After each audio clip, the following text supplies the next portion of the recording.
Captain, incoming message. It was the dawn of the third age of mankind. Groovy. Hi-ho. This is me, Kermit the Frog. Hello there. I find your lack of faith disturbing.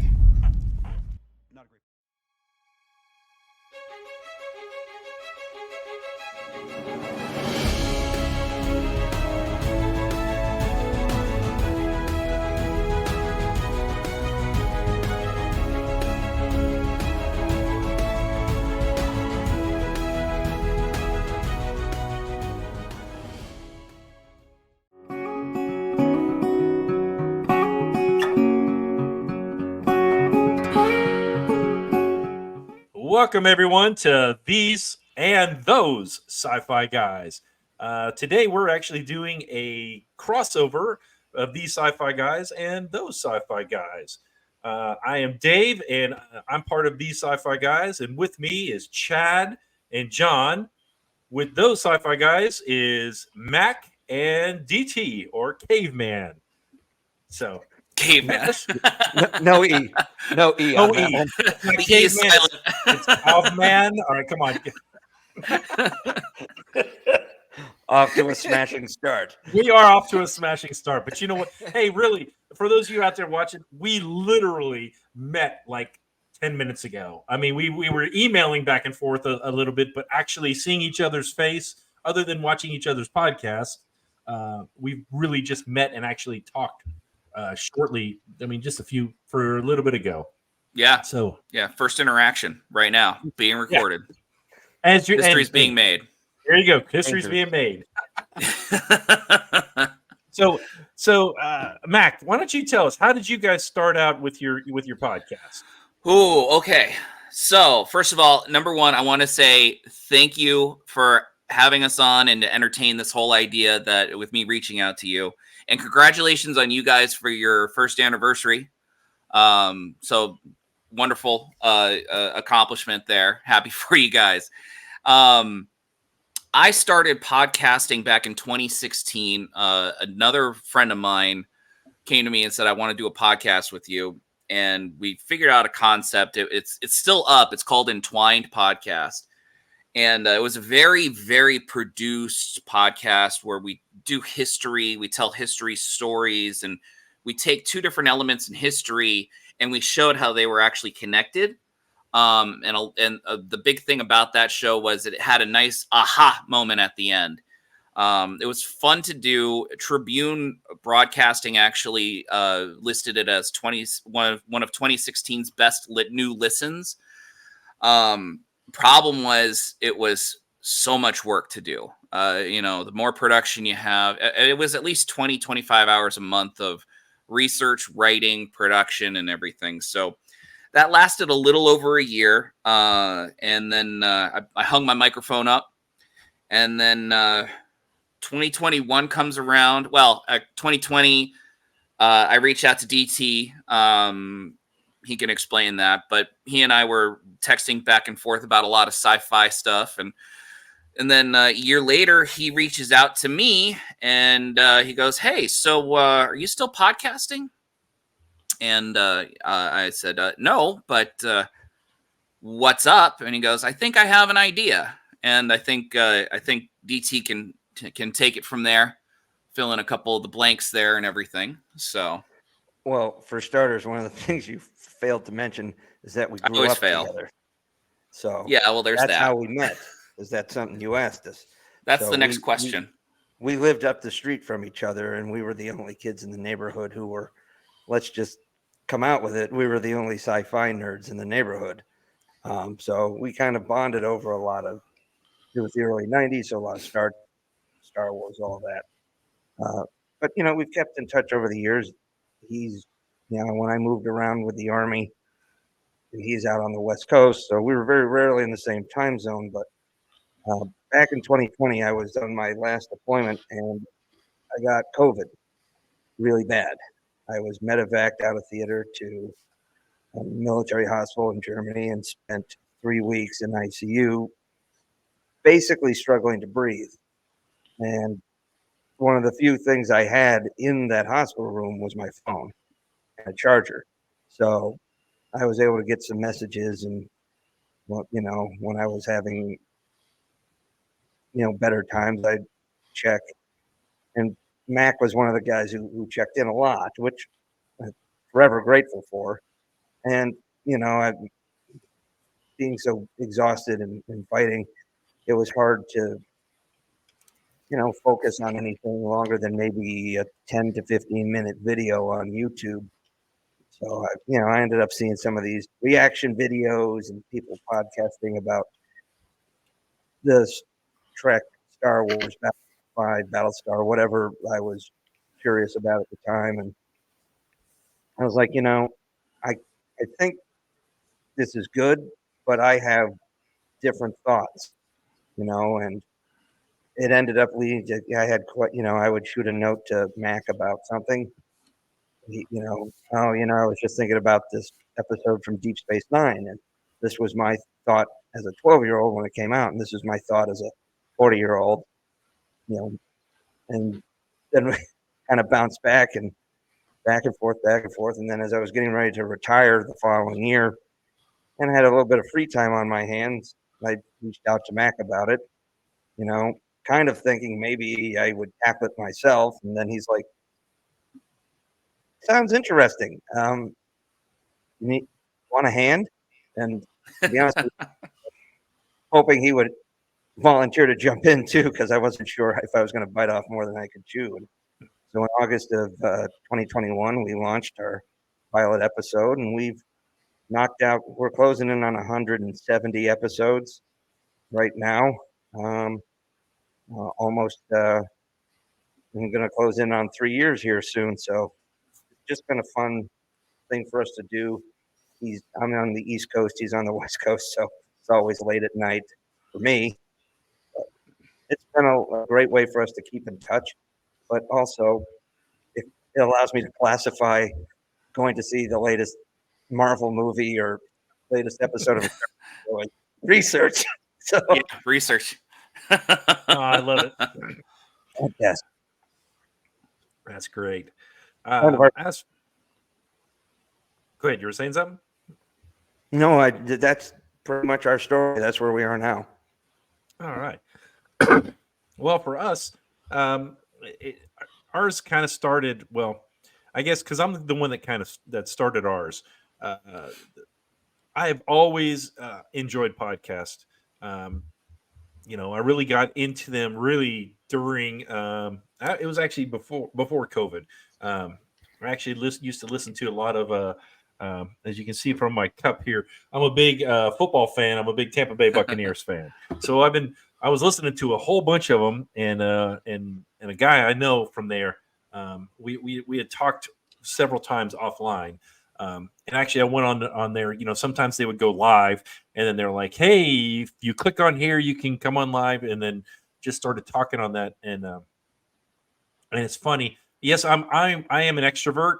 However, like my role in most things is I'm really behind the scenes. Chad, John, and I, all of us, we used to all work. We all work at or worked at our church. We all were sound guys and tech guys, so we were always behind the scenes. Whether it be doing the camera, whether it be doing live stream or what have you. And that just kind of spurred on a lot of this of just like, oh, we could do this better, right? We could do this better, or, at church. And then it just kind of trickled, one, I'm gonna pick on Chad. Chad has on his phone. I mean, his like ringtone is a lightsaber, igniting, and or something like that. And then of course he's got like Darth Vader's picture on there. Or something like that, or at least he used to. And I was just like, okay, well, I know Chad is definitely a science fiction guy. And then John and his wife, both of them, when I first met them, were huge Harry Potter fans. They probably still are, John. Absolutely. Yeah. And then that just kind of, I know it's in the fantasy realm, but it just kind of spurred on some stuff. We just started talking. And we just decided to do this. We had one other guy I was really trying to get involved with, but he's still active duty, and he's on call for deployment all the time. So he's kind of like, well, I don't want to commit yet until, because he's on his last tour yet right now. So he's got a couple years and then he's going to retire. So hopefully we'll have another one that'll join us then. Am I missing anything, Chad? John? Yes, no, maybe? Not really. I mean, other than you just one day I got texted and I was like, "Oh, pop just sounds fun to do. Get some cheap equipment, roll on," and I think it just conversation and friendship. So I've enjoyed it ever since. Nice. Yeah. So, I mean, that's kind of how we've gotten to know each other, really. John actually is a children's director, not a pastor, but a children's director at his church now. But we all still keep in touch. Trying to look on my schedule here. Yeah. So, all right. So I'm going to go around the room. I'm going to ask questions. John, what got you into science fiction? In an odd roundabout way, just the innate desire to be entertained, but also just plenty of time and a television in my room when I was a child. And we lived at least a mile from really anyone who I would consider a friend, because we had some land kind of out in the middle of nowhere. And so plenty of time to watch stuff, catching on to sci-fi, and then several family members who love sci-fi, and then catching on to, of course, way back in the day, even if you go simple with Spider-Man as a superhero, it's not a real hard line in terms of like you get into superheroes and then you end up in sci-fi. That's kind of a connecting bridge. And so definitely landed there amongst my, middle high school years, and definitely stuck with it both during then and after then, and then connected with friends and family over a lot of the ones that would come out. And now I'm getting to dive deep both, cinematically and just in general with sci-fi history. And so I've enjoyed watching a lot of the stuff I hadn't been able to watch before, and catching the guys up on some things they may not have hit too. So that's how I got hit into it.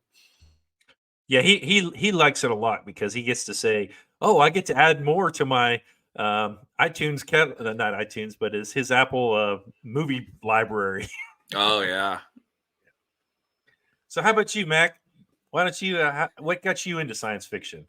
So it kind of very weird roundabout way. I was always familiar with science fiction and stuff. I remember, family, friends, and whatnot would show me like the movie Enemy Mine back when I was 5, very young.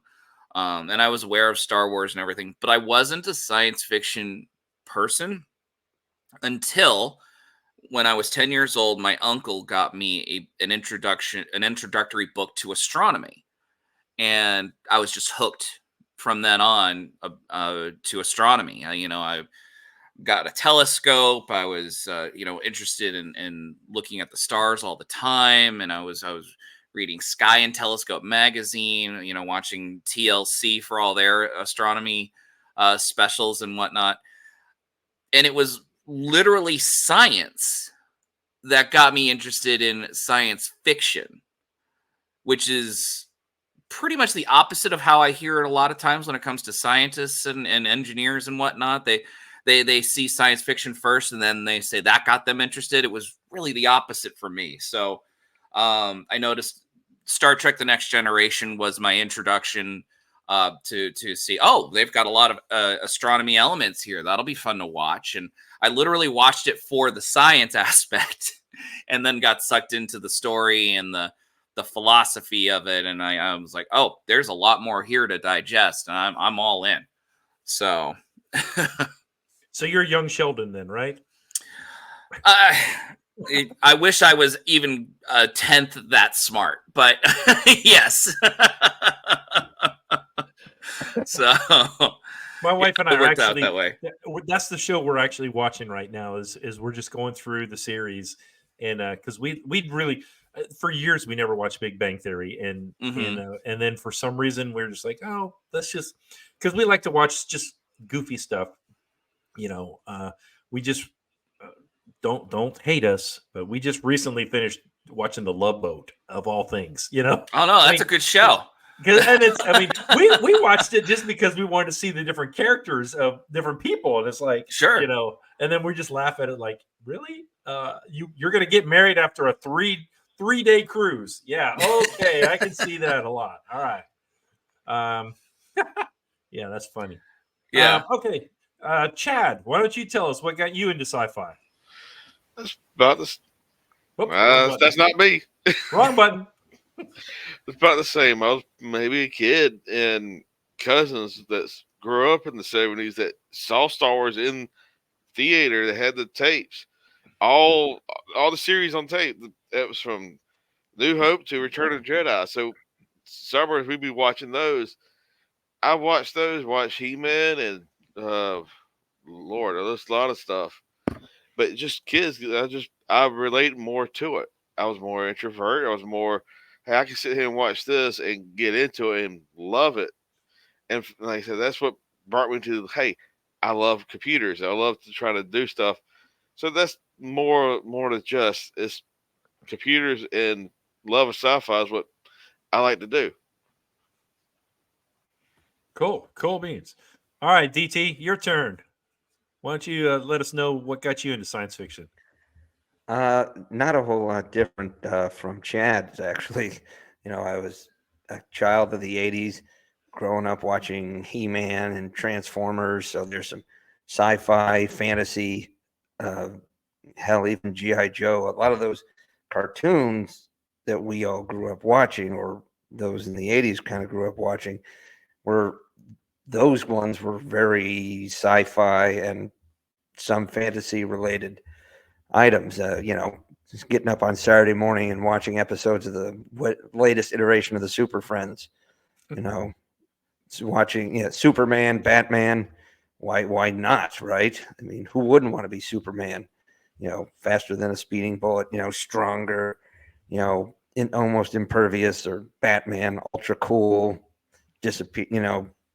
Springs up on bad guys. Or Optimus Prime.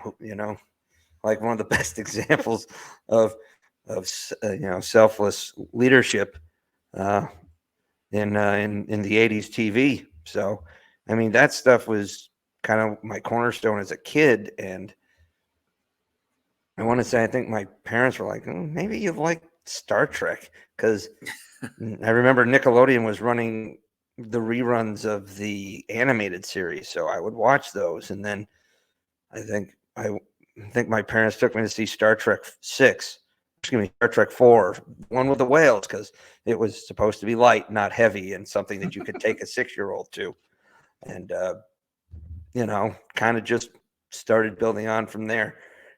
Started watching Star Trek, really got into Star Wars, and kind of stuck. Those were my two cornerstones as I kind of, became a teenager, watching the shows, going to the movies, reading the books, so just kind of, that was the half of me that was the kid who liked to read, the kid who liked studying history, the kid who liked, the military. And then, it kind of all fit in that same thing. I was a big history buff and, loved to read. So it kind of all went hand in hand because, everybody wants to say they're, James T. Kirk, but most of us ended up being a little bit more like Jean-Luc Picard, let me go ahead and read this tome. Yeah. But you don't want to act like Kirk, right? Act like Kirk, sure. Speak like him. I'm not exactly sure. But it is fun to watch. Oh yeah, it's hilarious. Well, for me, man, y'all make me feel old. Sorry. It's okay. I don't mind at all. Okay, I went to Star Wars in 76 when it first came out. I was a kid then. I think I was like, I don't know, 7 or 8 years old, and it was an instantaneous love for science fiction. I remember going to my grandparents' house, and there was nothing to do at my grandparents' house except for watch TV. And I grew up going to, whenever we visited them, it was always the B-rated monster movie of the day, or it was Kung Fu. Those were all the stuff that were what I ended up growing up watching constantly. And so and watching the original series. It was in syndication at the time in the early 70s, but I do remember seeing it constantly, and so I just naturally just kind of fell in love with the genre. My claim to fame when I was a kid was I saw Star Wars 43 times, or let me phrase it, A New Hope. But when I was a kid, it was Star Wars. It wasn't A New Hope. So that didn't come until much later on. Yeah. No. But yeah, that's kind of my claim to fame. So when it comes to science fiction, hey, here's an idea. We're going to do a fun thing now. We're going to do trivia. John, is your internet working good now? Think so? Listen, I'm kicking everything else off I can. We're doing our best. Smart. Did you put your Smart fan play. underneath your computer to make sure, or the modem to make sure? I remember he had that problem a while back. Do you need Dude, some a fan foil? stays I on got it some foil. constantly. And we Just put tilt foil it on at there. a certain angle. You got to tilt it. Yes. Dave knows what I'm talking about. It's like the antennas back in the day. Oh yeah, back in the day with the old the antenna, Rabbit ears. rabbit ear with the one antenna. We would take a coat hanger and go like this, and kind of it would turn and then turn. Hey, I grew up and with turn. 60-year-olds. I know the things because we still haven't grown up. You sure, John? Although a Yeah. funny story is, I'll tell you, I remember when my parents first got cable, and we had the knob on there, the click, click, click, click, click. So cable was 13 channels. Mm-hmm. I'm sorry, it was 12 because 0 wasn't a channel. It was 1 through 13. No, it was 13, 1 through 13. But you had to put it on channel 3, and you had a box up top. And if you flip the switch this way, you got HBO. If you flip this switch this way, you got Cinemax. And that was it. Ooh. Oh yeah, I was not allowed to touch the Cinemax button. Of course not. No. At least my parents didn't know. So Well, they did. Always switch the switch back. exactly. All right, let me share a screen right here. We are going to right there. Okay, we are going to do a science fiction trivia game. So if you guys will get out your phones, I can see how you guys are in there. Let's see how to do this here. When I hit start, there's no music going. That's good. Okay. So each of these rounds, just so everyone knows, it's going to be 20 seconds. So you guys will answer. There'll be 4 questions. Or I'm sorry, there'll be a question. I'll read the question. There'll be 4 answers. And then the one at the end that has the most points will get the bragging rights. All right, so let's start this and let's try it. All right, we're waiting for it to come up. Science fiction trivia. Here we go. 3, 2, 1. All right, which of the following is not one of RoboCop's prime directives? Protect the innocent, uphold the law, do no harm, or serve the public trust.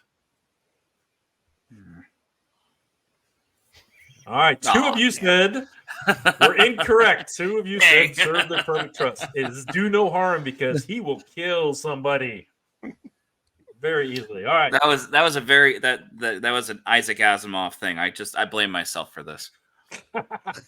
Okay, so hold on. killed a Looks lot like of dudes, DT and man. John are in the lead. All right, here we go. Let's go with the next question. In the original Star Wars trilogy, which fan favorite character only says 29 words? Boba Fett, Darth Vader, Lando Calrissian, or Wedge Antilles?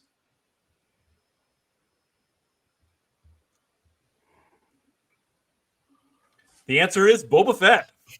Not a chance on that one. Yeah. Yeah, he only says 29 words, and most of them are in Empire Strikes Back. Yeah. He's no good to me dead. Exactly. Exactly. And you guys don't have to wait for me to read the questions. Or I'll read the question. I won't read the answers. That way it'll speed things up a little bit. And all right, Mac, Chad, y'all need to answer some of these. Which rock group recorded the soundtrack for Flash Gordon? Oh. Yeah, it was All sacred. I had that one. right. You guys all got it. Queen. That serves no purpose for me. Well done. I can't wait if we all get I think Queen did most of the movies. All right, DT is on fire. It's got an answer streak of 3. Let's go with the next question. The movie Stargate had 5 offshoot series: SG-1, Atlantis Universe, and Origins are 4. What is the 5th?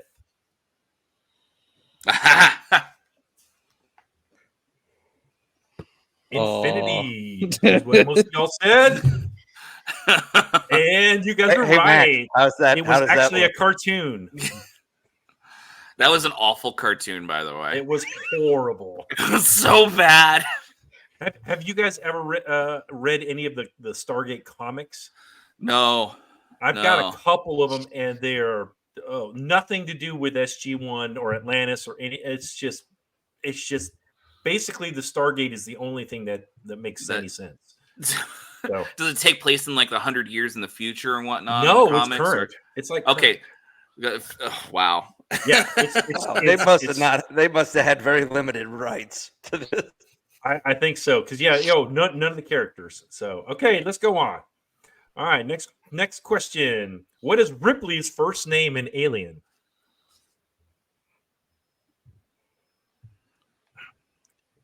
Two of you said Ellen. 2 of you said Helen, and it was Ellen. Boom. Good job, Max. Moving up.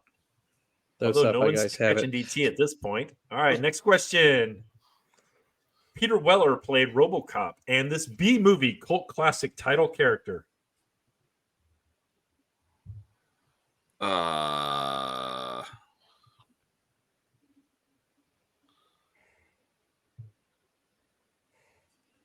Buckaroo Banzai is what you guys all said, and you're correct.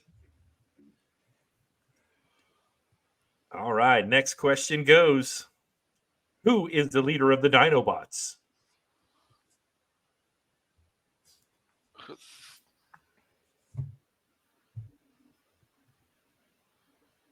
Oh, 2 of you said Grimlock. 2 of you said Scorn. The answer was Grimlock.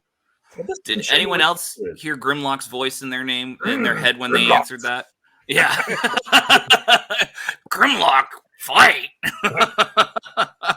He kind of has a little bit of Yoda in his voice, you know. Yes. All right, next question. Who played a Klingon villain from Star Trek 3 and a character in the Back to the Future trilogy? No, I hit the wrong one. Same. 2 of you said Christopher Plummer. 2 of you said Christopher Lloyd. It was Christopher Lloyd. DT, you and I panicked. I saw the Christopher. Christopher. That's why you saw Chris. Like, oh, yeah. Hey, imagine trying to do it now when every action hero's name is Chris. Right. That's true. It's very true.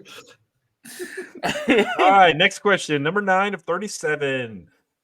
In the movie E.T., the extraterrestrial, what is the name of the child who befriends the alien? I feel so much better now.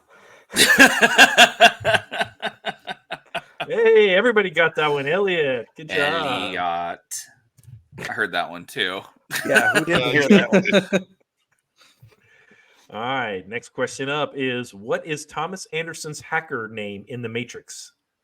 Oh.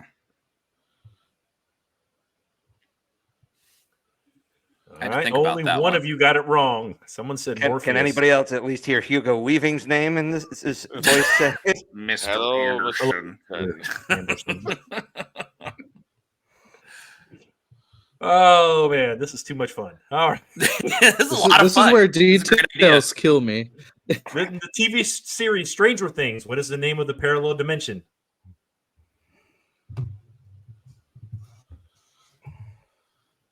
I had to throw that Transformers, the Omega Supreme, in there just to see if anyone was doing it. Well done.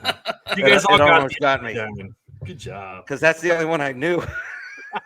Yeah, the multiverse in there. I'm like, well, yeah, true multiverse. All right, next question is, variations of what line have made it into every film of the Star Wars saga?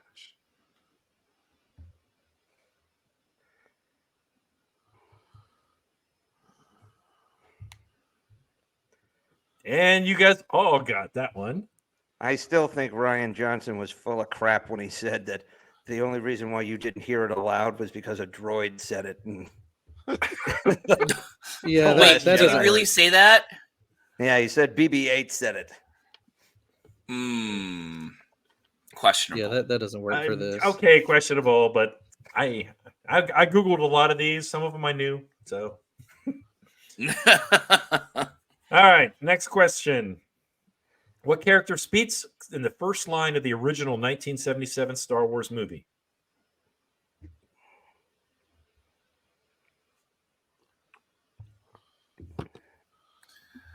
That's a tricky one. It is a tricky one, and it was C-3PO. Dang. Chad is on fire. All right, next question. In Guardians of the Galaxy, what memento does Peter Quill have from his mother?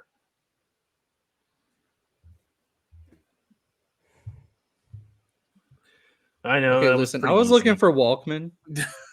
Yeah, I can read them all. They call it a Zune. Yeah.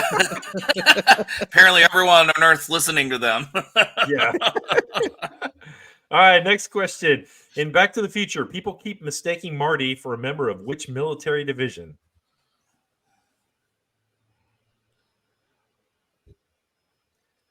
No, I didn't put your service in here, DT. Ah, dang. You did put my service in there. Oh, I did. I'm sorry. Yeah, that's right. Yeah. I didn't put my Yours. service. I was Air Force. So, yeah, it was the Navy. This not is the Coast only Guard. time this will happen tonight, guys. The only time. John got it. John's like, yes. All right. Next question. What is the online name of the main character in the book and the movie Ready Player One?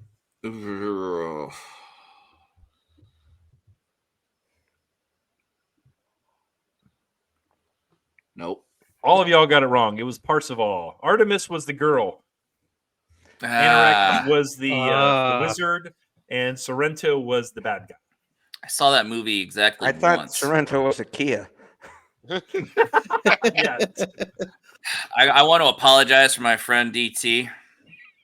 He's known for these kinds of jokes. Oh, that's fine. I don't mind. Hey, grab a Kias. Look, somebody's got to make up the charisma vacuum. That is Listen, Mac. I would say with four children in the house, it's appreciated on this end. Yeah. Okay, next question.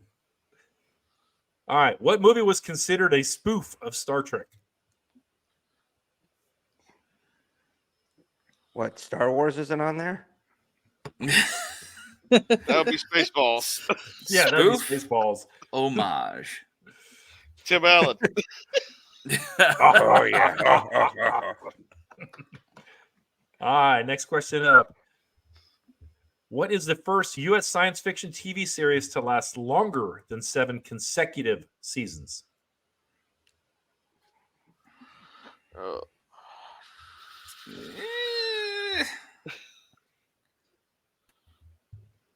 Dang. Dang. I was just It was the X-Files, guys. Dang. That was your Actually, jam, too. all of these lasted 7 seasons, but not all of them were consecutive. X-Files was the first that was consecutive. Mm-hmm. And then number 2 was actually Stargate SG-1. Then the Twilight Zone, because they actually took like a 10-year hiatus. So, Well, they keep I had to bringing throw one. Twilight Zone back like every 10 years anyway. yeah, exactly. Man, y'all are slowly creeping up there to DT, but is it a little too late? I don't know. We're on number 19 of 37, so there's time. What UK television show began in the 1960s? I had to give y'all a couple easy ones in here. So. Thank you for that. My questions. Got it. Okay, what movie was following line? You know the difference between you and me? I make this look good. Oh,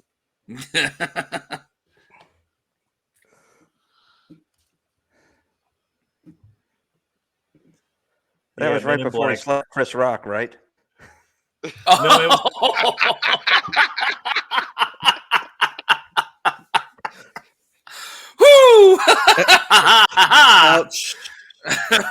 ouch. Ouch. I guess that's what Okay. Chris Rock said. Yeah, we'll go to the next one. Okay, all right, here we go. What crime-riddled city serves as a setting for the 1987 movie RoboCop? Uh-oh. My answers aren't coming up. Just give it a second. Mine's a couple. It's Maybe. the same crime-ridden city right now. True. Oh, wait a minute. Was it Detroit? It was Yeah. Detroit. I hit it. It didn't. My internet must have done something. All right, It's all right. It's all right. We'll It's see all if right. the next one. John. If the next one doesn't, we can. No, don't worry. Keep going. All right, let's see here. All right, scoreboard. DT is back on fire again with a streak of 3. What 1970s TV show was supposed to be a sequel to the TV show UFO?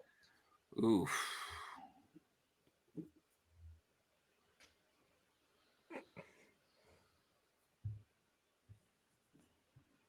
Dang. Space 1999, was it? Yep, that is correct. Just want you to know I had zero idea, guys. That was pure guess. I don't remember taking a lot of sniper night quals. All right, going on next. In the movie Interstellar, Cooper was able to communicate with who through the bookshelf?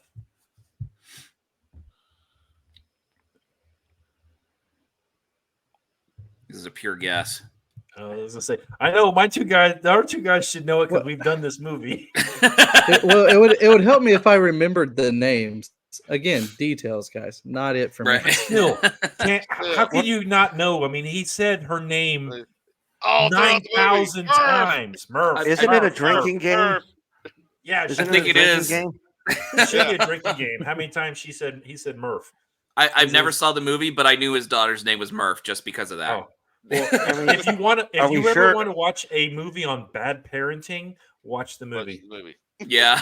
Oh, gosh. because he obviously loves Murph and hates his son. So, Yeah. just saying. Yeah. look, right. you hear Murph more up here in Boston. This movie was a breakthrough film for the actor of Vin Diesel.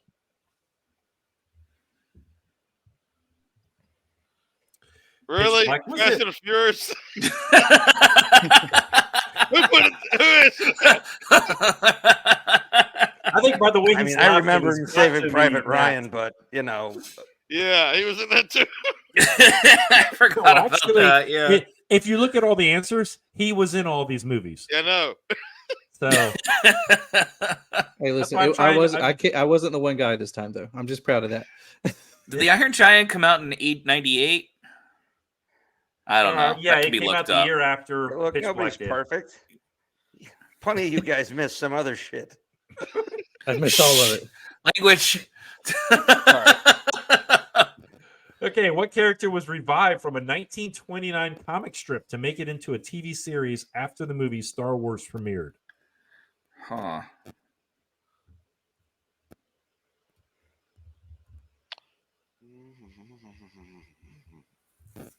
Nope. Nope. Buck Rogers in the 21st century. I'm snatching defeat from the jaws of victory.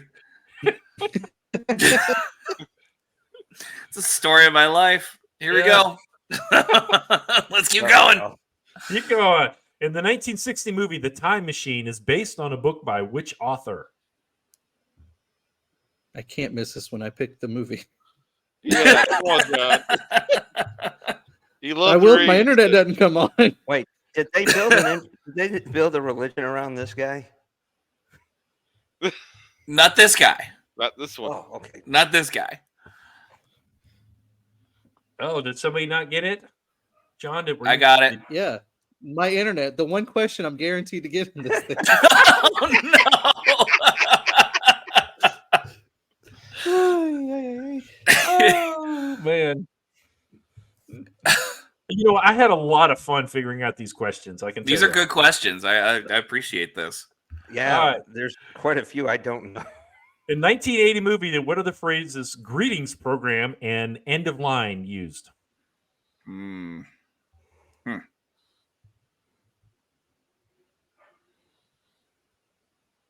Wow, that was a guess. Correct, guys. Tron. That was a guess. I am not a Tron fan. Not because I have anything against it. I just Because this is his own video game. yeah. Greetings programs. Yeah. I should have told you. All right. Where are we Well, at? I now? guess that's me. like your opinion, man. What movie is the following line from? There is only one man who would dare to give me the raspberry. Lone Star. Really, you gave it away. Yeah.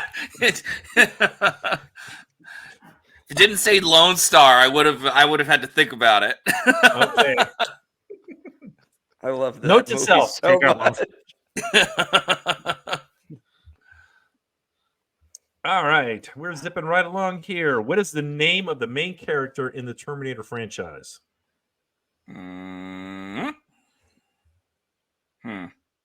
Ooh.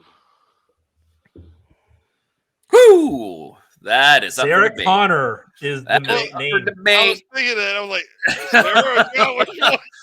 That is up for debate. Yeah, well, I mean, the original Terminators were all about her. Yes. Now, where do you cut it True. off? Like, do you cut it off at Terminator 2? That's Maybe the only three. decent movie of Terminators are 1 and 2, so we cut it off at 2. I thought There you 3 go. wasn't I bad, agree. especially when you start looking at what they did after. 3 gets a reevaluation, much like I want- Star Wars sequel. I want to apologize for DT here. It's okay. Not saying it's great. I just think afterwards it just fell. Yeah. Are you Definitely. leaking air? Who said the needs of the many outweigh the needs of the few?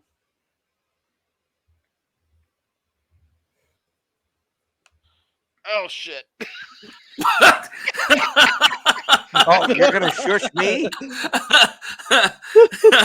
We're guests, so Fuck. I realized what I did when I hit on it. That's not him. But it's telling you. he Well, wasn't Mac gonna- is slowly catching up there. Let's see. Can he catch up to DT? We've got 7 more questions to go. Which movie depicts a society in which population and resource controls are maintained by killing everyone at the age of 30?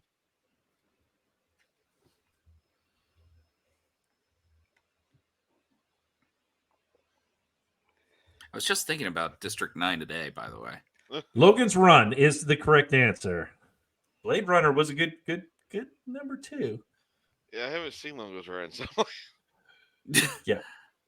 That was my generation. Logan's Run. No, Yeah. I can tell you the first movie was out there. Yeah. You put Hunger Games in there. Was that Michael York? Yes. Yeah. Yes.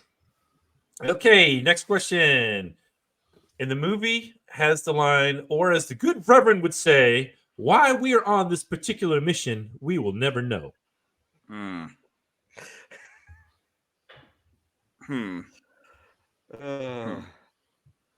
Nope. It was Independence Day. That's my role next was both in guess. supposed the- to be They Matthew were both Perry, Black but he Knights. went They were back in into their rehab. F-18s. And golly, what was the actor's name? It was Harry Connick Jr. Thank you. Golly, It was yes. supposed to. It was written for Matthew Perry, but he went back into rehab. Uh, Thank I think Harry you. Connick did probably a better job than Matthew Perry would have. He was at least a better singer. Okay, man. All right, we've only got 5 questions left. Here we go. Whew. A huge robot fell from Earth from space and got amnesia. It's recovered its memory slowly with the help of a young boy. Yeah, there you go. That was easy. The other three, if you don't know, the other three were all Shogun Warriors that I put up there. So. Nice. I mean, I love Mazinger. Well, I just He's great. assumed they were some sort of anime like Voltron. They were sort of. I mean, they were more of a toy line back in the 70s, and then they have a comic series on them. And then Matt Singer was it considered a Shogun Warrior, even though it had its own series. Actually, it had like 5 or 6 series. It's wild. All right, let's see. Rod Sterling created what famous 1950s science fiction television show? I don't need my computer telling me. Was that a bit too swift to answer? Yeah, Do you want I to think change you it? also used to say the wrong actor when you were doing it. I did. I did a parody of Twilight Zone, and I said Rod Steiger. No. I'm Rod Steiger. This is in high school.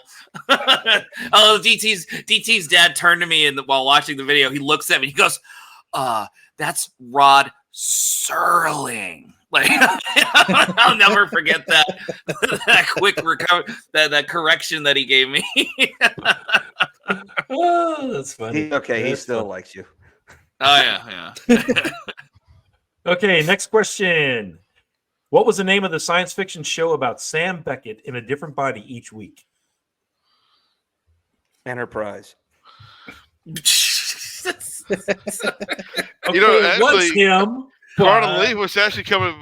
They rebooted a couple years ago. Yeah, didn't go it's nowhere. on Peacock right now. I started watching it, and it's a continuation from the original Quantum Leap, so it's kind of nice about that. Yeah. There's canceled now. There's a lot of memes that have come out that have crossed it over where Sam Beckett leaps into the body of Jonathan Archer. Oh boy. Oh boy! For Jonathan, if you didn't watch the show, that was his tagline was "Oh boy." He said that every time he leaped into somebody's body. So crass. Okay, fair enough. 1980s vulgarity. Yeah. All right, we have 2 questions left. Unless DT misses these, Mac, I'm not sure you're going to catch him, but we'll see. Let's see. What is another title for Mad Max 2 in the Mad Max trilogy? Oh. Got this one wrong. I know it. Oh, never mind. Never mind. I was looking for third and goal. Woohoo! I'm a genius. You were so full of it. Let me have this one. Let me have it. Give me my moment. Oh boy. All right, next question. How many tributes survived the first day of the Hunger Games? Ooh, good one. I don't know, but Me either. Ooh. All gets a different question. And only 11 So we all survived. definitely guessed. Yeah. And in third place, Chad. Second place was Mac. Does it get music? Oh, there it is. Yay! DT wins. See, now you can go brag to your daughter, DT. You know, finally give her something that she's impressed about. Yeah, thanks. Like the 9-day trek home from Iraq that to be there for her birth wasn't enough? Okay. No, that's a distant memory. Over her head. It's more, what have you done for me lately? Yeah. Yeah, ain't that the truth? Oh, that was a fun time. I had a really good time just finding all the questions for it. That was great. And I tried not It to was double excellent. very many of the answers. Like there was so many out there for Star Wars, and I'm surprised you didn't put who shot first. well, because That would everybody require knows. a real answer. I mean, that would be too easy. Who got first? Hello. You know, they really messed up. They really messed up when they went back and changed a lot of the stuff when they did the They special changed edition. it twice too. Then Yeah, they went to for the Blu-ray. simultaneous.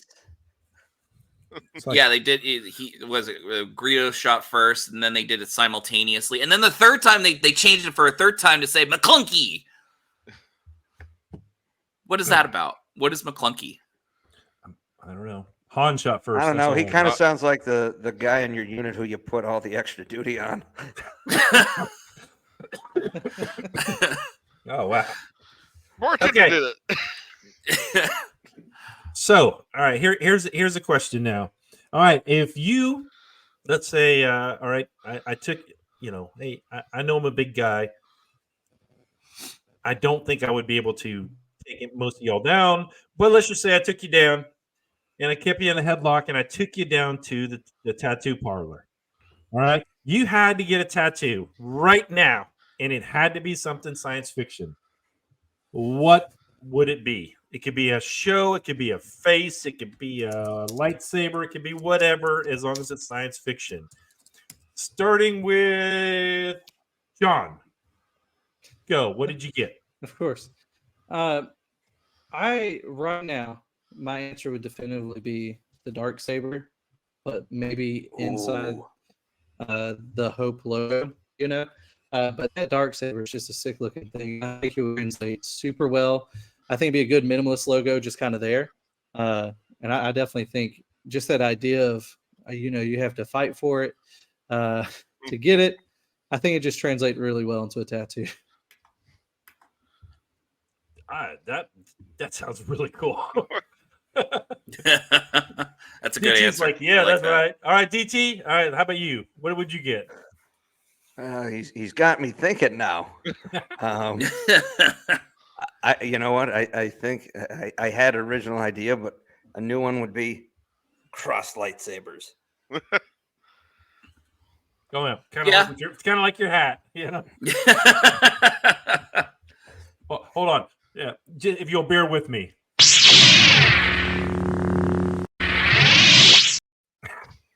Green We're and not blue. rating Nice. this episode, but when we do our ratings, we have the cross lightsabers. Well done. Okay, Chad, how about you? What would you get? Ooh, I'll do the Mandalorian. The symbol. Okay, I know what you're talking about. The symbol for it's the bounty hunter symbol. Yeah. It's the mythosaur, Yes. Yeah.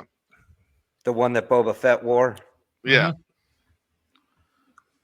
Okay. And where the Mandalorian was a good show, and then where they took the Book of Boba Fett and just totally messed it up.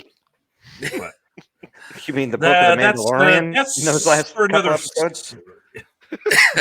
I like the Mandalorian. I just don't like the Book of Boba Fett because it was so cool with the mystery. And if you've read any of the books, which I've read all the books were so much better. You know, not just you kind of got spit out and you learn from sand people. Please, I mean, and then that whole flashback to every time you turn around, he's back with the sand people. I don't know. It was so slow. It dragged. Yeah, I was just gonna say it dragged. And then at the end, it really interrupted the narrative. Yeah, when you finally bring back a good character, Cad Bane, and then you kill him off. Yeah. Sorry, spoilers if you haven't seen it yet. That's on them. That's on them. To come in earlier in the series if you're going to kill him off. Yeah, because exactly. What is actually what they refer to is some of the unfinished episodes when they canceled the Clone Wars. There's rough animation out there, but Boba Fett and Cad Bane kind of joined forces with some other bounty hunters, but it ends with an original showdown, which is why Cad Bane says to him, I'm going to teach you one last lesson. But if you didn't go scrounging the internet or looking at the bottom of the Blu-ray for these things, you wouldn't have known that. Yeah, I would not have known that at all. Okay, Mac, how about you? It's hard for me to describe for my tattoo. Sorry, I interrupted you. My apologies. I'm so excited to share it. I'm not a tattoo person, but this is really the only one that I would find. Can I share my screen? Is that all right? Yeah, go ahead. The etiquette. Yeah, go ahead. Okay, and then share screen, please. Maybe we're thinking. Boom. Okay, I'm adding it. There we go. The Tauri symbol, the Tauri chevron from He SG1. stole mine. Oh no! Oh, I'm a huge Stargate nerd. I love it. That's what I would have done. I just started watching SG1. Oh, congratulations! You're in for a ride. No, yeah, I struggled with it. Okay, Chad, hold on. You just said you just started it. Stop where you're at. Make sure you see the movie first. Yeah, knowing that Jack O'Neill and Daniel Jackson have been replaced by different actors, but it sets up the series. You really need to see the movie first before you start the series. Yeah, it's a very faithful series to the movie. And be advised, the first episode, depending on where you watch it at, may have full frontal nudity in it. The original one that was broadcast on Cinemax did, and then the ones on later DVDs, they took it out. So just saying. Yeah, I made the mistake of watching that in the middle of the day with my kid upstairs doing homework. Someone neglected to tell me about that. Well, you know what? I mean, first of all, it's the only episode that ever had any kind of nudity in it, because that's not what the show was going for. The studio was like, this is a Cinemax show. We need to make it, signature Cinemax. So show some skin. And they fought that. They lost it, but they never showed anything again. So it was never top of mind when I recommended you to watch the pilot. And I'm sorry about that. It's just one of those things. That's not what the show is sorry about that than some of the plot holes. Yeah. Okay, you're upset about the No Man Left Behind. I get it. Okay, but the whole point of the mission. Well, I can't. Going back to the tattoo, I can't change mine because mine was going to be the same thing that Matt got. Because I love Stargate, and I would do that. It's something along that line. I would want to do like a symbol, or I guess the second would be like the Rebellion, the original Rebellion one from A New Hope. Yeah. Something like that. I mean, the Empire one has changed so many times because depending on who's in charge and what have you. Although, if you read the comics and the books, the New Jedi Order is a pretty cool looking one where it's got the lightsaber and then it's got like wings on the sides or whatever. It's a pretty cool looking. Yeah, that's the symbol of the Jedi Order, right? Yeah, for the new Jedi Order. Yeah, that was the Disney purchase threw out so much good stuff from the expanded universe. Yeah, I know. I mean, Luke got married to Mara Jade and had a kid, and then what did we get? We got Kylo Ren. We also got mopey Luke Skywalker hiding. Yeah, exactly. And then I will kill Luke Skywalker off. There's no sense of him having there. I'm like, yeah. No, actually, all right. If you want a really good story and you like Star Wars, if you read the books and the comics especially, I'll throw a spoiler out there for you. One of the major characters dies, and no, it's not Han Solo. But Han Solo, it affects him tremendously. And okay, I'll tell you, Chewbacca dies. We all figured that out. I stopped reading the series for 10 years after I read that. Yeah, how pissed I got. Dies, saving one of Han's kids, and oh man, it really is. It's so sad, but they wrote it so well. Nobody had a better death, I think, in Star Wars history than Chewbacca in that series. Oh yeah, John, look at the stuff you have to look forward to. So. If you really want to get deep into this, his internet's out there. Okay. Behold the lore masters.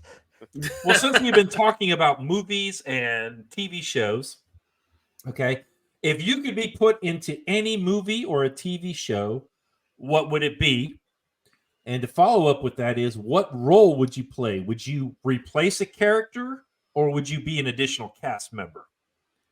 So let's start with Chad. There's several to go out there with. Yeah. But if I had to choose one, I'll just place myself in there and be an extra cast. I would say just any Star Wars. Just put me in the background of one. I'm just Just in the background? I mean, you wouldn't want to be like Luke's brother. look. Instead of Leia, be Luke's Well, brother. I didn't want to say I more want in to the fix Force. the issue. Oh, there's another one out there, and he had to be Leia. Well, just change it then. Fix it right. It doesn't have to be Leia. Put me Although in the comics, she is pretty awesome as a Jedi. When she finally gets her Force powers, oh yeah, she's pretty sick. Yeah, they did that in the expanded universe pretty well. Oh yeah, that's why I love the expanded universe. I really now. Don't get me wrong. There are some books like Tatooine Ghost. Oh gosh. Oh, what are we doing? We're hunting for a painting. Why? Yeah, because it has Jedi secrets in the painting. The dumbest thing I've ever read. Yeah, but and that they were doing early drops of Thrawn in that one. Yeah. Yeah. Now, okay, we'll get to that. Okay, all right. Let's go. How about you, Mac? What character would you be, or what movie, TV show?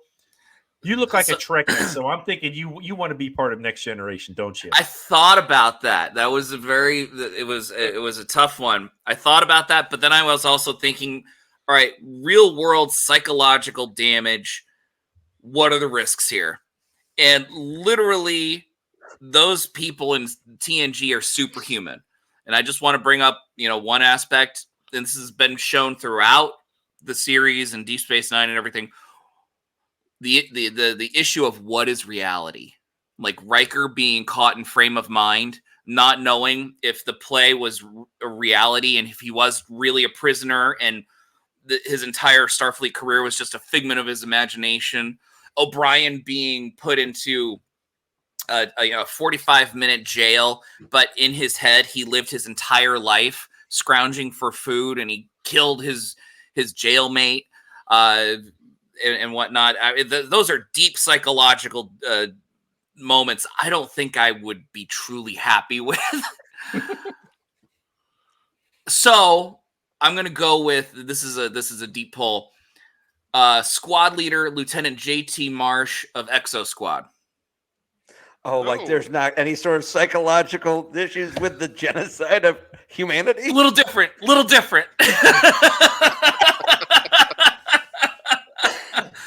Yeah, one might see that as a contradiction, of course. Yeah. but you get the exosuit, so that's all that matters. Exo Squad was badass. That was a great show. So, yeah. Okay, John, how about you? I would genuinely take. It's very loose to say any mech universe, but anywhere I could pilot a gigantic robot, I would take all day long. But not like the Marvel Iron Man type, but like legit, just like the Maz and Kaiser, the Gundam. I would love a Gundam suit. Oh, man, just to be able to rock out and roll on with that and have those abilities, I would love that to death. That would be cool. Cool. How about you, DT? There's just so many to choose from. Yeah. I've had, picture yourself captaining a starship or smuggling with Han Solo or, facing down the droid army with the Jedi. But I don't know. Maybe it's just because I'm a glutton for punishment. But, Enterprise. It's a show that I actually very much like. Their Mako major, not bad, could have been better. They could have used the Makos more in the storyline. That is a theme that we've talked about many a time. One of the greatest One of the greatest tragedies of misuse in Star Trek lore. Exactly. There's like 3 episodes where they look super badass, and then the rest of the time they like barely show up. It's like, you kind of make up your mind, but they bring in an actor who's, a character actor who but if they were to have brought him onto the main cast, bring that actor into the main cast, and it changes the whole dynamic of Enterprise a lot more than the halfway measure. And plus, it's also stuff I know. So it's one of the easiest places to put myself. That's pretty cool. That's cool. Yeah, I did go to a Comic-Con dressed as a Mako. I can't picture that. So, needless to say, I definitely gained a little bit of weight since I retired. So, not the cutting look I was hoping for. yeah. Yeah. As for me, well, I was in the Air Force for a long time. I did 20 years, and I was a crew chief on aircraft. If I could do anything, I'd be on Battlestar Galactica, and I would replace crew chief Troil. Ooh, Tyrrell. Tyrrell. Yeah, Tyrrell. Yeah. Thank you. And that role, just because that's what I've done for so long, and I would love to, to me, those secondary characters like O'Brien, like Tyrell, I can't pronounce his name. Tyrell. Tyrell, thank you. Tyrell. Those guys, I really like when they have those secondary characters who are not the bridge crew or the captain, where you see the secondary guys and girls, and they really, until the very end, that was a really good series. And then they just, again, like everything else, they try to shove. I mean, they did the same thing with Enterprise. They tried to shove too much, oh, hey, let's have the Borg in the Enterprise. What? They didn't find out about the Borg until Next Generation. I mean, come on. Misstep. There was a couple of missteps in the first couple seasons. The last 2 really kind of seemed they were hitting their stride before they got the rug yanked out from under them in Enterprise. Yeah, but I mean, I feel you. Yeah, I mean, I love Scott Bakula. I really do. I think he did a great job. Trip was one of my favorite characters. Yes, just Florida man. Yeah, fun guys. I love fun people to be around. Okay. Oh, we are going to do a draft now. This last week has been a draft in the NFL. So, okay, each of you guys are going to draft 1, 2, 3, 4 people: a fighter, a transport/support vehicle, and a capital ship. Starting off, you guys may see me typing. I'm not going to put it up on the screen until the very end, but it's going to start out with Mac. Mac, you get the first pick. Okay, so you said it was fighter, capital ship, transport ship, and it's either transport and or support. Okay. It's the same, I kind of group those together. All right. Was there a 4th category? No. 4 people, a fighter, a transport/support, so it could be either or, and a capital ship. All right. I am going to have to go with. All right. So P.S. McKay has called in and made the decision to call in the Enterprise E as a capital ship. Enterprise E. Oh, Not by my the way, favorite. if somebody takes one, like Mac said, the Enterprise E, no one else can take the Enterprise E. So figured that was how we're going to do it. Yep. All right, Makes sense. DT, you are up on the clock. So are we just going to go through and just do capital ships then? No, you do whoever you want. It's up to you. The order you do it in, whatever. If you want to do a fighter, you do a fighter. If you want to do one of your people, do one of your people. I'm going to go ahead and choose one of my people. Okay, go ahead. Captain John Sheridan, Babylon 5. That's good. That's a good one. Good draft. Good draft. Another space Jesus. There's a lot of those. Yeah, he came back from life. Back from the dead. Nobody's perfect. I can't spell his name right, but it's okay. All right. Who's up next? Next will be Chad. Oh, and by the way, for those of you out there watching, we're going to put these in the comments, and then you guys get to vote on who your favorite team is. Ooh. It's a tough one. I'm in between Darth Vader or Anakin in Episode 3. Pick one. Ooh. Yeah. Oh. I do. They are the same guy. They are the same guy. But the thing is, The thing is, Darth Vader was very hindrance in that suit. So I'm going with Anakin in Episode 3. Man, I cannot spell worth a darn. A-N. Okay. Dang. Anakin Sky. Anakin pre-toaster. Yeah. Pre-toaster. I'll say Anakin Skywalker pre-Darth Vader. Okay, I can. Okay, I'm up to bat. Okay. Oh, y'all are gonna love this. Okay, as I said, I'm a big fan of the Jedi universe, the expanded universe. I am going to take Grand Admiral Thrawn. Nope. Grand Master Jedi Luke Skywalker. He was sick. He was the most Master powerful Luke Jedi Skywalker. in history. So that's why I picked him. All right. John, you actually get 2 picks. Because now we're going back around. So this is the round 1. You get the end of round 1, and then you start round 2. So, John, you get the next 2 picks. All right, that's intense pressure.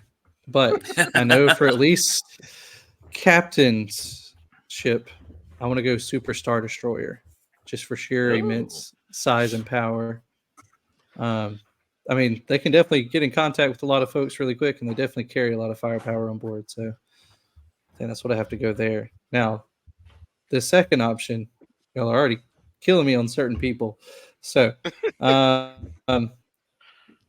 for now, I'm going to go a little out there, and I'm going to go with David Martinez, which is from a recent show I've watched, which is Cyberpunk Edge Runners.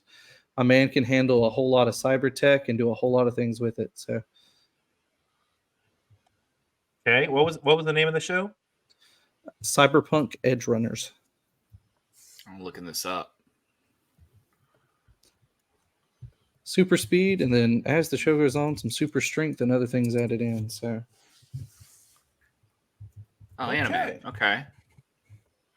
Yeah. Hey, we said anything goes in this thing. Yeah. All right. Yeah. So now we are back to DT. Wait, did he do 2? Yeah. Oh, So now yeah, it's back he to- did 2 too. Yeah, because we're going back around the snake. Okay. You said Chad, you're up support. next. Okay. You, Support. right? Yeah, we have support vessels, right? Yep. Here's one that it may be called into dispute, but the USS Defiant support / vessel. Dang, you stole mine. Deep Space Nine. Jack stole one of mine. And technically, that's classified is an escort, so it falls more Yeah, under it the is. support I than would it is consider that a capital ship. transporter support. It's not nearly the size of a capital ship. Okay, Chad, you're up. All right. I got to get my transport. And do I want to do Razor Crest or Slave One? I think you know which one you want. I like the Razor Crest. Yeah. Yeah, that one at least has a bathroom in it.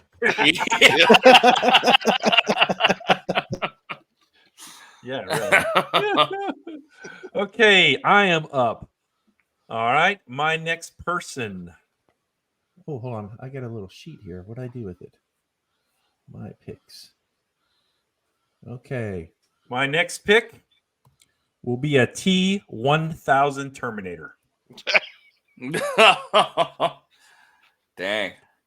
Because he can go ahead and he can mimic any person. He's like pretty much unkillable. That's the liquid guy, the liquid one. No, they get frozen. He can get frozen. Yes, he can get frozen with the right amount of stuff, but he is still pretty sick. So, okay, next up is John. No, wait, hold on. I totally did this wrong. It's supposed to be. I was supposed to be second, but it don't matter. Mac, you're up. Okay. I was gonna do my fighter, but I'm gonna do support ship because I think someone's gonna take it. I forgot what the name. The White Star ships from Babylon 5. Yep, the White Star. White Stars. Yeah, I'll take that every day. Yeah. Oh, those Very are sick. nice. Yeah, those are 6 ships. You took the Babylon 5 Defiant. Very nice. Yeah, I did.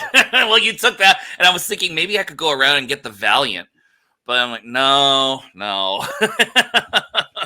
Okay, now Mac, you're up again. Okay, fighter. Jean Grey. Phoenix Jean Grey. Ooh. Is a fighter spaceship? Oh, never mind. I mean, if you want that as one of your people, warrior. Yeah, the warrior. Oh no, I'm sorry. When I said fighter, I meant like an X-wing or Gotcha. Okay. I should have said that as a ship. Sorry. You gotta. I mean, you can use Jean Grey as one of your people if you want to do. I'm gonna use Jean Grey, the Phoenix Jean Grey, as one of my people, as my. Is it GREY or GRAY? EY, I think. EY. HEPHONIX, something like that. I can't spell. So that's the only thing I can think of that can counter a Grandmaster Jedi. Okay, well, hold on. We're we are in round 3, right? Now we are at DT. You up with 1. Okay. Well, if you're going to have one of the ships, you got to have one of the guys that can keep it running. I'm taking Miles O'Brien on my crew. That guy can patch stuff together. He's like Star Trek's MacGyver.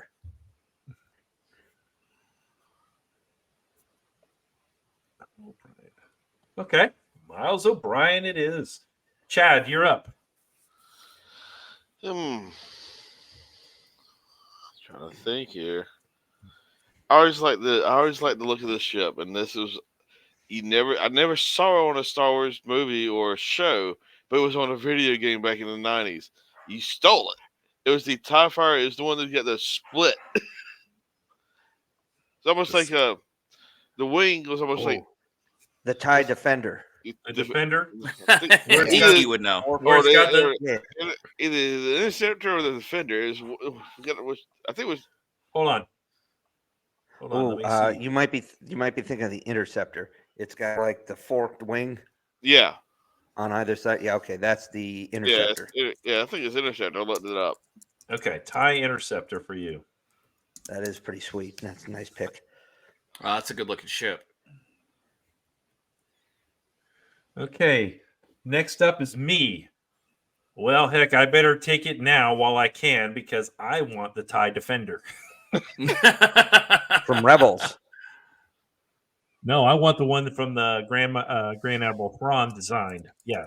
Rebels go in here, but if you actually play Rebels or what is it? Squadrons on the Xbox or PlayStation. Is it the one that has the 3 fins? That's got the 3 that are kind of. They look like. They brought it into Star Wars Rebels, the TV series. When they brought Thrawn in, they brought that over from the extended universe. That's a good one. I almost feel like someone should pick Dave Filoni then if they're just going to grab all the Star Wars dudes. Hold on a second here, John, so you can see what I'm talking about. Share screen. Here you go. That's it right there. Oh yeah. Yep. Yep. Yeah, they brought that into Star Wars Rebels, the Yeah. TV show. It looked sick. That's a good one. Good pick. Yeah, it was actually designed, but it was being designed at the same time as the Death Star was by Thrawn. So that's why there was so much. That's where he wanted more money to be able to fix it right, and they wanted to spend more money on the Death Star. Okay, so John, you're up. This one, so I'm going fighter ship as well at this point. Mainly because several were stolen at this point. I think based off of more so looks, because it was built more for atmospheric conditions, the TIE Striker. Oh, okay. The Striker. Yeah, I know what that is. TIE Striker. Okay, and now you get to pick again. How do I get another 2 pick? Oh god. Because you were the last pick, and now you're the first pick of the next round. Okay, that's fair.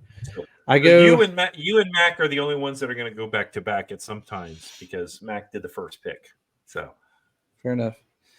I'm gonna go fighter again. There, like actual person. No, you get one fighter. Fighter as in fighter. I know, but fighter is in person here. Okay, it's a person. My bad. I think I got to take Optimus Prime. Oh, that's good. Oh, Impressive. that one was on the list. Nice. Because he doesn't go down easy, first of all. And second of all, he's pretty powerful as is. He's died twice, but he keeps coming back. Yeah, he's just miraculously you sure you don't want Rodimus Prime? That would require knowledge of these such things. It was basically when they made the Transformers movie in 1984, they decided to destroy and kill off the whole original line so they could sell more toys. And so Optimus Prime dies, and Rodimus Prime takes the shard or whatever and puts it in him. Or actually, it was Hot Rod, then turns into Rodimus Prime. So yeah, Rodimus had his arc, his hero's journey. It wouldn't be a bad deal. I mean, it's no Optimus, but yeah. Okay, for me, now it's my next pick. I am going to take Data.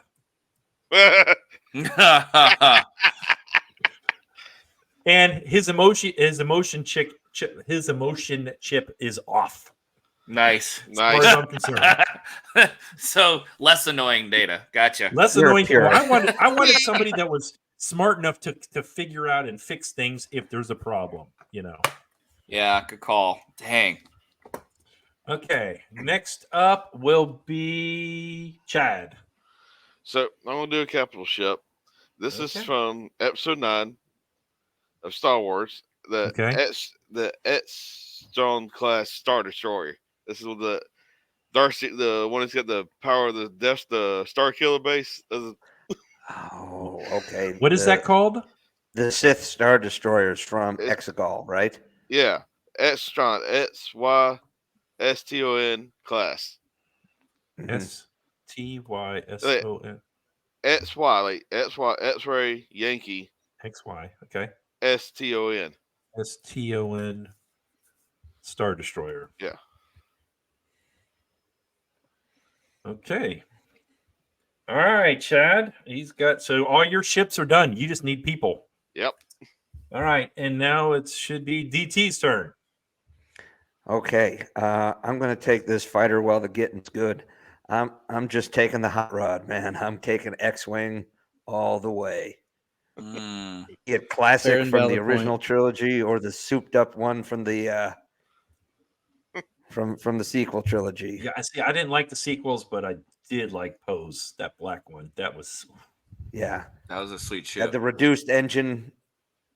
So how they cut them down. Yeah, it had a smaller profile. That was sick. Okay, Mac, you've got the next 2 picks. All right, so what's left for me? You need 3 people and a fighter.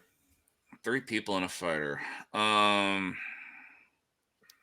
right, I'm gonna take the Battlestar Galactica Vipers for my fighter. Nice. The 2004 reboot. Okay, those are pretty sweet. That's you doing the classic ones from the reboot or the modern one from the reboot? The modern ones in the reboot. I think that's the Mark 4. I don't know. Yeah. I'll look it up. Something like that.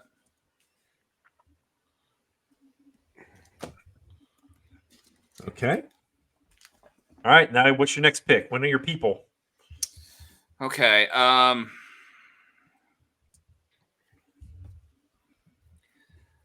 nervous now. All right, so I got 3 people left. Yes, sir. Okay. Let's see.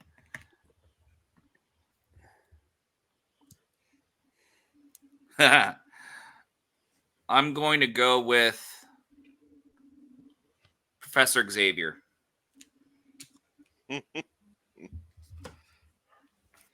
Cerebral. Jean Grey's got brute force. I see a theme here. You kind of doing X-Men, aren't you? Well, if we're in a world where we're dealing with the existence of Jedi, then I gotta counter it somehow. So, okay, yeah, that's true. That's true. I'm not saying we're all going to fight each other. I mean, unless y'all want to, that would be pretty cool. Okay, DT, you are up. You need 2 people and a capital ship. All right, so I'm going to go a little unconventional with the capital ship. I love this ship. It's so cool. The Excalibur from Crusade, the B5 spinoff. That's a good one. I actually thought about doing that one too. The main guns that just focus from the 3 prongs down the fuselage and just it's like a mini Death Star kind of rig. It is cool. Okay. Let's see. You got 2 left. Max got 2 left. Chad, it's your pick. I gotta go with. All you got is 3 people left. 3 people, I know. I want to go with Master Windu. Drawing the light in the dark. Okay, Master Windu. All right. Next up should be me. Well, I'm going to hold off on my capital ship because all you guys have already picked yours. I think I'm going to go with my last person. I'm going to pick Rogue. I thought about her. X-Men cartoon. Yeah. Because 1, she's got the Southern charm. She is so sweet. For 2, she'll just absorb your powers and use them against you. Or 3, she'll just kill you by holding too long and absorbing everything from you. So, anyway. That's true. Yeah. Okay, good, John. Good choice. Good choice. You got 2. All right. I think we'll focus mainly on people this time. So I have an anime character, a huge robot. Yep. And David Martinez. So for other people, I think I'm going to go video game side this time. I'm going to go with the main character of Portal, which is Shell. Because I think having a portal gun in any fight, I mean, especially if you think of contending against other people in any sci-fi universe, although she's very specifically in hers, I mean, going up a super AI computer that's running a whole factory still and keeping everything alive there, and then being able to overcome that, not just once, I definitely think she could hold her own in other universes, especially with the portal gun. So that's the first of this time. And then the second, that's where I'm struggling the most. So I think I need just a person. And I think of the sci-fi we've watched, because y'all have picked a lot of the great Star Wars characters. So I think I'm going to stay away from Star Wars still. I'm going to go Neo. I think I have to. Good choice. Okay. Yeah. So just so you know, strong. You are the last choice, and yours is going to be a transporter support. So start thinking about it. All right. Where are we? Oh, round 6. So that's me. And I have a transport or a capital ship. Oh, crud. I have no idea. You guys all picked everything I wanted. I made an idea sheet. Let me go back and look at this.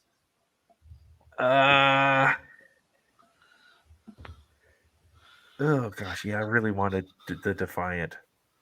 And that one was taken away. Gatling gun phasers. There's You know what? nothing I quite think the I'm going to take Moya. Moya, I thought about Moya. Moya from Farscape. I'm not too far into Farscape. I'm kind of discovering it for the first time. Does Moya has a starburst, but she doesn't have weapons, does she? That's why she's a transport. Yeah. Okay. Yeah, just to get from point A to point B. Yeah. But just if you've seen SG1 and know that seasons 9 and 10 were dubbed Fargate for a reason, because those two main characters were in Farscape together. So I liked them, and I wasn't a Farscape person. I knew it existed, but I get why it gets that. They had good chemistry. It's fun. Actually, I think they did better in Farscape than they did in SG1 by far.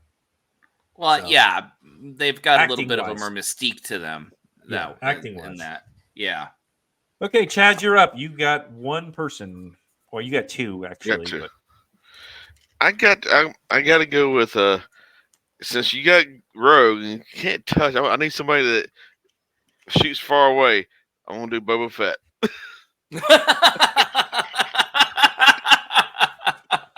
hey, if you actually read the comics, Boba Fett is the only non-Jedi to go head-to-head with Darth Vader and draw him to a tie. Yeah. So that's not a win. It was a win. It's actually over here. I've got backups for people, and he's my backup. I was like, if I can't get somebody, I'll get this person. Okay, should be now DT. You've got two people left, so just pick one. All right. I'm going to go ahead and jump in on a favorite of mine, Captain Rex. Smart. Yep. Kicks butt. Can think outside the box. And when he gets old, sweet beard. Was he the Obi-Wan, the guy? No, Rex. He was one of the clones. I mean, he was. I know. Like remember when he was. What do y'all think? Okay, I got to jump in here. What do y'all think? Was he in Return of the Jedi? Did they make? As far as do you guys think that was him? That one picture you see of him? I'll accept the retcon. I'll accept. It's a retcon. That was just a random family member of a production hand or a producer or something that was there when they first filmed it. He still looked badass. But he still looks cool. Yeah, Rex is awesome. He's probably one of my favorite, if not my favorite from the Clone Wars. He was great. I feel that almost as much as the slaughter of the Jedi Order, the tragedy of the clone army is one of the most heartbreaking things in all of Star Wars. Mm-hmm. Although Bad Batch is doing a pretty good job. Yeah. Kind of all it's doing is breaking my heart, though. This season.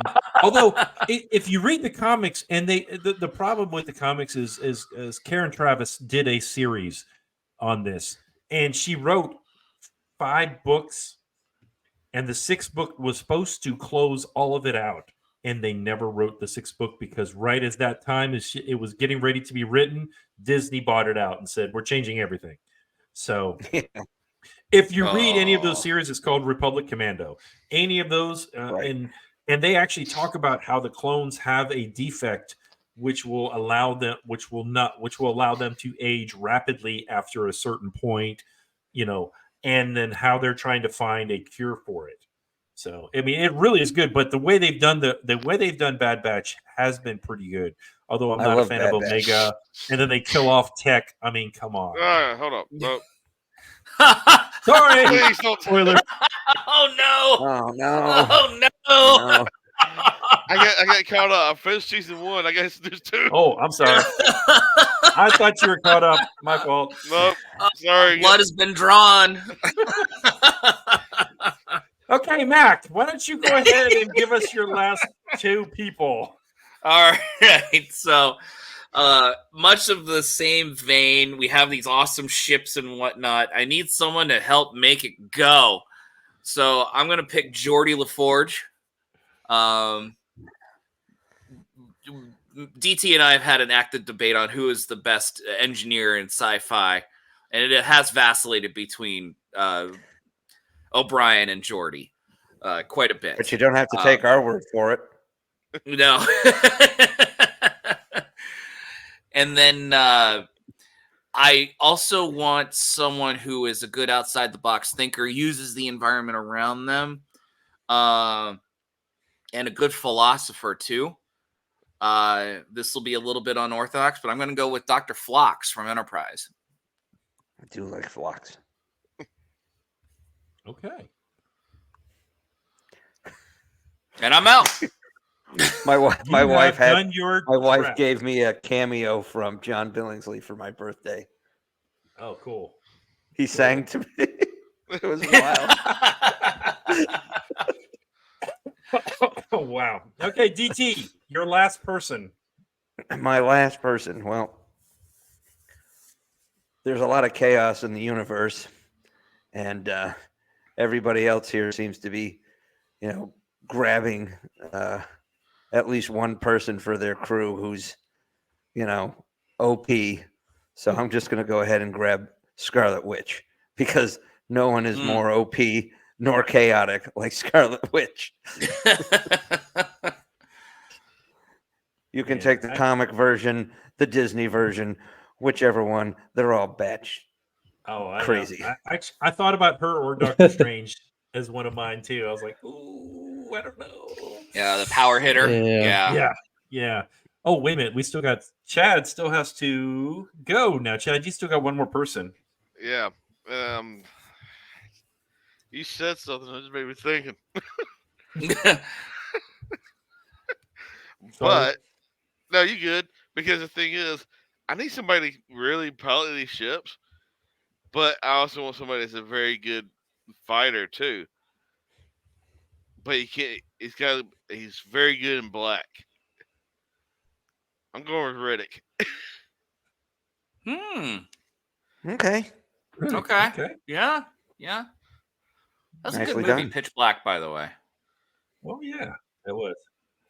Okay, for me, I've got a capital ship. Oh, man. I really thought about the SSV Normandy from Mass Effect. Yeah. Ooh. I'm also leaning towards the battleship Yamamoto from the cartoon, the Daedalus from Stargate Atlantis, Daedalus, Spaceball 1 Mega Maid. I mean, that would just be the greatest thing. I mean, can you imagine me showing up with that? Or... I'd rather not. She's a transformer. But I think I am going to stick with the anime. And I know John's going to hate me for this. But I am going to... Where'd I go? The SDF-1 Macross from Robotech. SDF. I'm looking this up. SDF-1. What?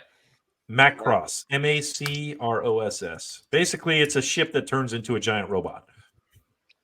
Oh. Wait, I thought you said you weren't taking Spaceball 1. I'm not. This is a better robot. That is not to be made. That is what we call a game changer right here. Okay, who's left? And it should be John with your transport. Yeah, like all the ships or that your could be support. great or worse. I mean, the Razor Crest was already taken. I was partial kind of to the Milano from Guardians, but I think actually I'm going to go with the Nostromo from Alien just for sheer size and the number of things that was on it for them to hide around from this alien the whole time. It has at least plenty of space, so I'll take that. You keep the alien on there? Hey, great protection against other people. I mean, You look get at Han. the alien.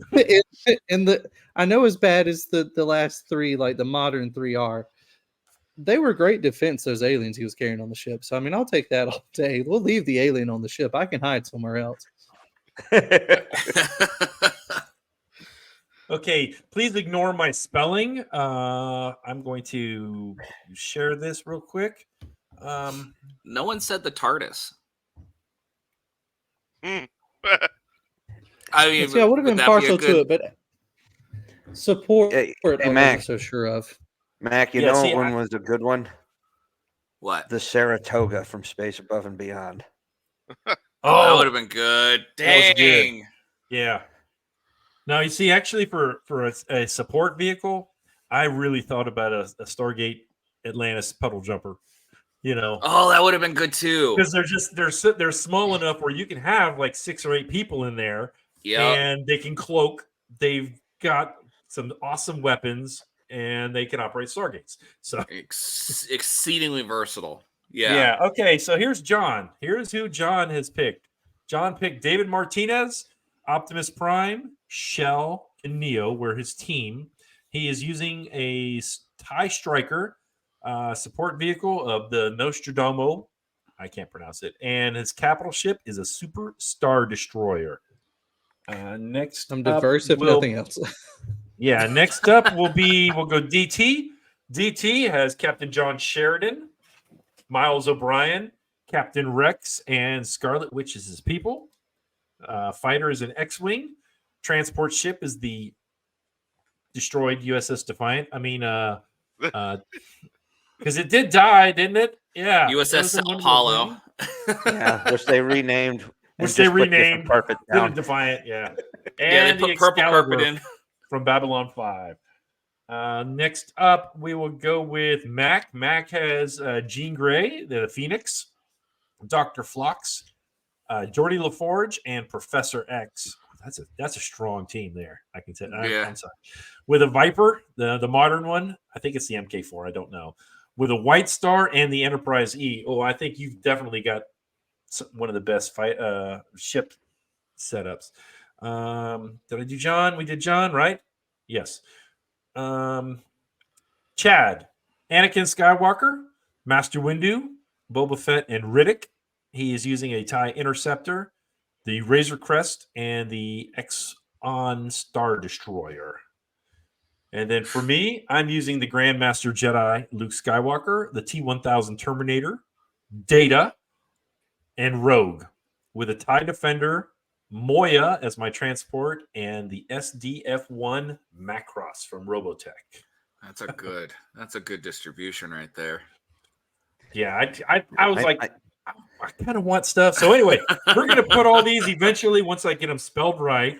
We'll put them at least on ours. We're going to go ahead and put them in the notes and say, "Hey guys, vote on them. Tell us which ones you guys like." I don't know if we can put them in there or not. But anyway, I think really It's good that we just didn't get pigeonholed into Star Trek and Star Wars.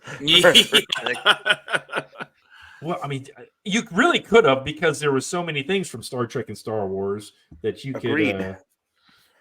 No one picked Yoda or a Borg Yoda was cube. my number 2, but behind. I would have picked Clone Wars Yoda because, I mean, I didn't like the prequels, but man, he could handle a lightsaber. That was pretty sick. I don't know. I actually, one of the things I liked the most about The Last Jedi, and I didn't like much, but Frank Oz coming back to puppet a Yoda Force Ghost with that whimsical humor that he has. Yeah. Best part of the movie. Most of the rest of it was a mess, but that one was awesome. Yeah, well, we're running a little long on time, but you know what? If we're good with it, let's stick with this. I got one last question we'll do. Okay, if you could have any superhero power, what would it be and why? Let's start with Mac. I vacillated between. That's the second time I used that word. I'm going to stop that one. It sounds like Vaseline, so yeah. I went between Spider-Man and Professor X. I'm gonna have to go with Professor X. I think he's just super powered. He has the ability to be able to anticipate an adversary, and he can also use those powers to help those in distress. emotionally and even physically in some circumstances. So I'm gonna go with Professor X. Okay. It's a burden. It would be a big burden, but I think I could do that. Okay, Chad, what is your superpower? Darn. So much. Mm-hmm.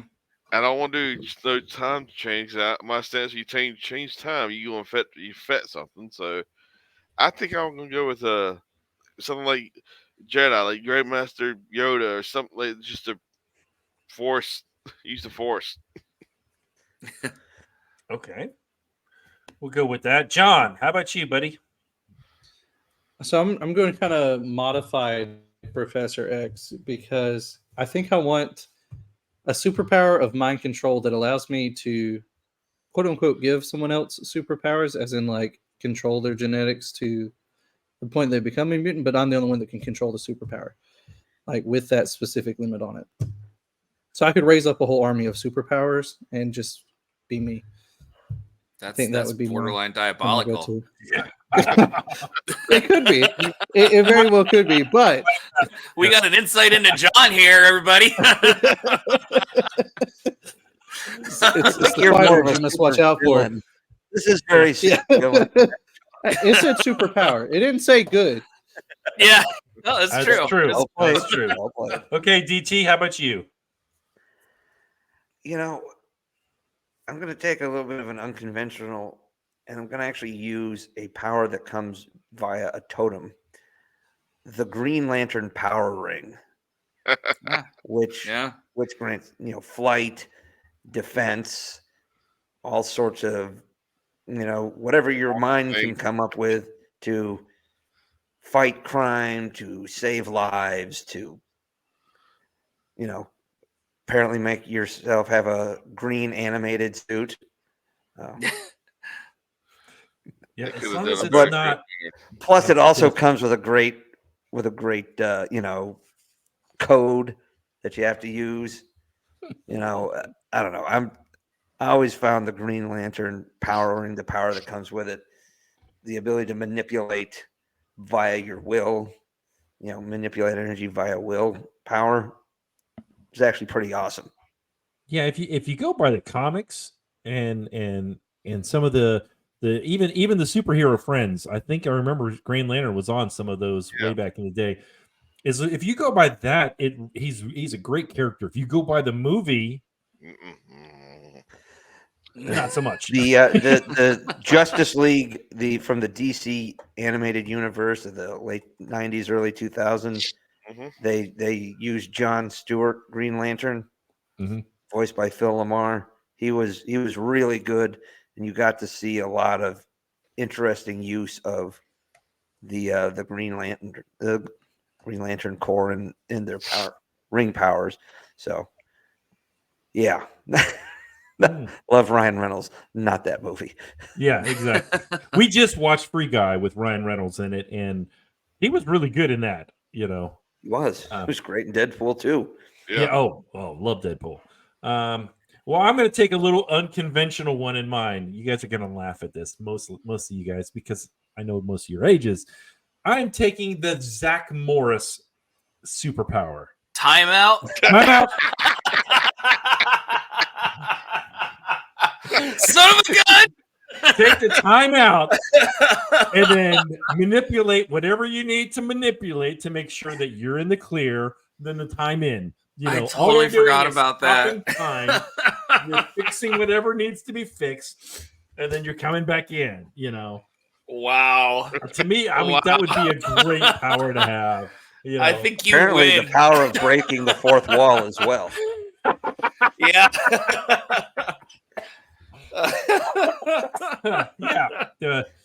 Anyway, I guess hey, I'm retired, so I have a lot of time to think about this kind of goofy stuff. So anyway, well played. Yeah, thank you guys. Hey, it has been a really great episode that we've had here. This is fun. Mac, tell them where they can reach you guys. Yeah, you can reach us at Those Sci-Fi Guys on Twitter /X. Those Sci-Fi Guys at gmail.com. We have our website, thosescifiguys.com. You can reach me on X at PS McKay. And yeah, I think we're relatively active. DT tries to shun the socials, so He's probably It's smart about doing anti-social that. media. yeah. Well, when we started this, I was still on active duty, so hence the names, so it's been a little time to get into it. Although we are throwing it out there a bit more on our own social media, at least trying to get it out there to the people who actually know us and like us. Yes. Yes. And you can find us on YouTube, Those Sci-Fi Guys. We're making a conscious effort to have a simul debut with the podcast and YouTube video of the recording. That's actually how we found you guys. So Cool beans. You misspell yeah. one word and you find a different group. yeah. Well, to find us, you can go ahead and find us on Twitter or X, whatever. Again, I still call it Twitter. I'm going to call it Twitter probably till the end of time. Is at These Sci-Fi Guys. We also have an email, thesci-fi-guys at gmail.com. And I'm sure same with those Sci-Fi Guys. The easiest way to do is comment down in the remarks down in below. Comment in there. We get notified when you guys comment on stuff, and then we're like, hey, we talk back to you or whatever. Not talk back, but we communicate. All right. It got sassy. So Oh, it's been a long night, and yes. it's way past my bedtime. So with that, we are going to go ahead and let me pull the big screen up there and say, all right, peace out, everybody. Slice of heaven, everyone. See you on the high ground.